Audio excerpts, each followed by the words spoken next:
Rabbi Yitzchak said, "Let every man divide his money into 3 parts, and invest 1/3 in land, 1/3 in business, and 1/3 let him keep by him in reserve."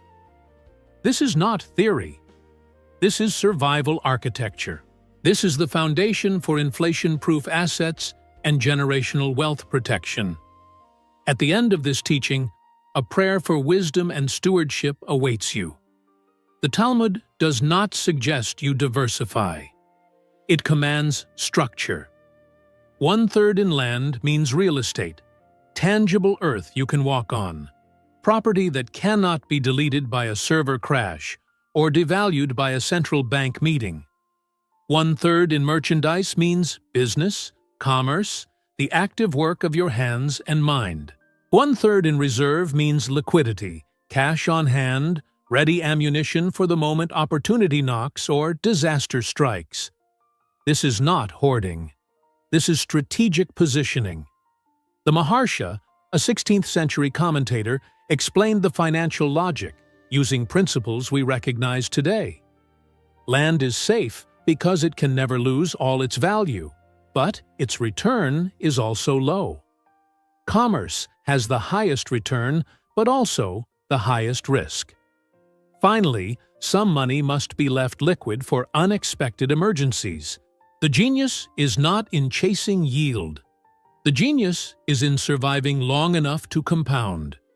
You cannot build generational wealth if the first crisis wipes you out. Why does land come first in the formula? Because land endures. Paper currencies melt, stocks vanish. Bonds betray you when inflation rises. But land remains. Even if the value fluctuates, the asset itself cannot be erased.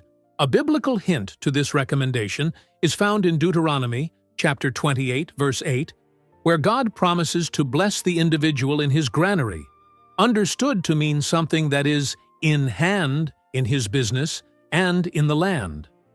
The sequence is intentional. Land is the foundation.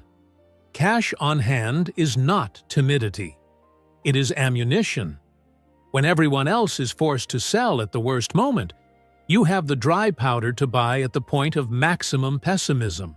Sir John Templeton, one of the most successful fund managers in history, built his fortune by accommodating anxious, panicky sellers and buying their stocks when fear ruled the market.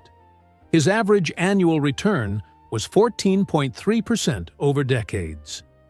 He opened every meeting of his investment company with a prayer and eschewed greed. He never chased momentum. He found value in places that were scorned. That strategy requires liquid reserves. Without cash in hand, you cannot act when the crowd is wrong. Here is the surgical truth. If 100% of your wealth is in startups or speculative stocks, you are not investing.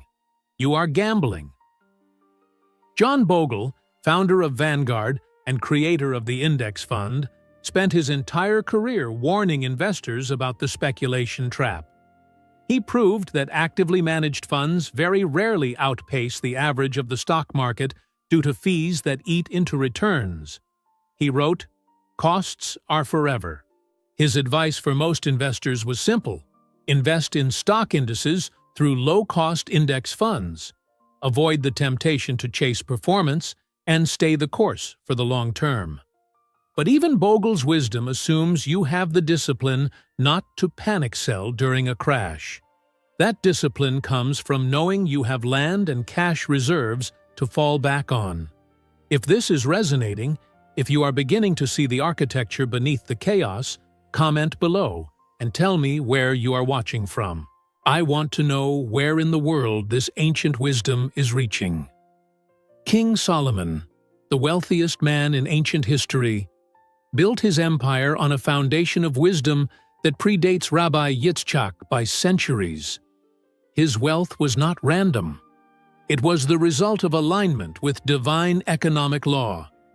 Proverbs chapter 10, verse 22 says, "The blessing of the Lord, it maketh rich, and he addeth no sorrow with it." Solomon taught that God's blessing removes the anxiety and corruption that often accompany wealth accumulation